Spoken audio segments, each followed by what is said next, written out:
August 2026లో బంగారం కొనాలా? కొన్ని రోజులు ఆగాలా? గోల్డ్, సిల్వర్ ధరలు ఏ దిశగా వెళ్ళబోతున్నాయో మార్కెట్ నిపుణులు ఏమంటున్నారో ఇప్పుడు తెలుసుకుందాం. బంగారం లేదా వెండి కొనుగోలు చేయాలనే వారికి ఆగస్టు 2026 నెల చాలా కీలకంగా మారే అవకాశంగా కనిపిస్తుంది. ఈ నెలలో ధరలు ఏ దిశగా వెళ్తాయనే అంశంపై మార్కెట్ విశ్లేషకులు ఆసక్తికరమైన అంచనాలు వెల్లడిస్తున్నారు.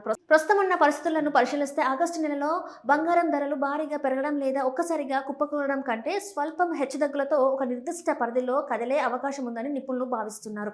బంగారంతో పోలిస్తే కొంత ఎక్కువ అస్థిరతను చూపే అవకాశం ఉందని తెలుపుతున్నారు. అయితే ఈ ధరలను ప్రభావితం చేసే అంశాలేంటి? అమెరికా ఫెడరల్ రిజర్వ్ వడ్డీ రేట్ల నిర్ణయాలు, ఫెడ్ నుంచి వచ్చే సంకేతాలు ప్రపంచవ్యాప్తంగా బంగారం ధరలపై ప్రభావం చూపుతాయి. రెండోది, అమెరికన్ డాలర్ బలం. డాలర్ బలపడితే సాధారణంగా బంగారం ధరలపై ఒత్తిడి పెరగవచ్చు. డాలర్ బలహీనపడితే బంగారానికి మద్దతు లభించే అవకాశం ఉంటుంది. మూడోది, రూపాయి డాలర్ మారక విలువ. భారత్ మార్కెట్లో బంగారం ధరలపై ఇది కూడా ముఖ్యమైన ప్రభావాన్ని చూపుతుంది. అదేవిధంగా ప్రపంచ రాజకీయ పరిణామాలు, అంతర్జాతీయ ఉద్రిక్తతలు, అలాగే వివిధ దేశాల కేంద్రాల బ్యాంకుల బంగారం కొనుగోలు చేసే స్థాయి కూడా మార్కెట్ దిశను మార్చే అవకాశం ఉంది. అయితే బంగారం కొనాలనుకునే వారు ఏం చేయాలి?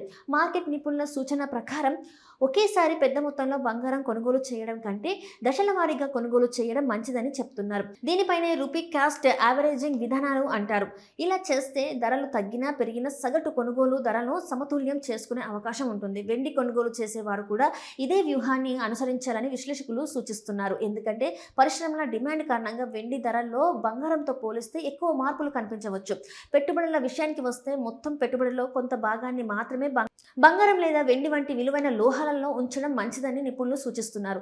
సాధారణంగా 5-15% వరకు కేటాయింపు ద్వారా పెట్టుబడులను విభజించుకోవచ్చని అభిప్రాయపడుతున్నారు. అయితే ఇది ప్రతి వ్యక్తి ఆర్థిక లక్ష్యాలు, రిస్క్ తీసుకునే సామర్థ్యాన్ని బట్టి మారుతుంది. మొత్తానికి ఆగస్టు 2026లో బంగారం ధరలు స్థిర ధోరణిలో స్వల్ప హెచ్చుతగ్గులతో కొనసాగే అవకాశం ఉండగా, వెండి ధరలు కొంత ఎక్కువ అస్థిరతను చూపే అవకాశం ఉంది. అందువల్ల తొందరపడి నిర్ణయాలు తీసుకోవడం కంటే మార్కెట్ పరిస్థితులను గమనిస్తూ అవసరాన్ని బట్టి దశల వారీగా కొనుగోలు చేయడం అనేక మంది మార్కెట్ నిపుణులు సూచిస్తున్న వ్యూహంగా కనిపిస్తుంది.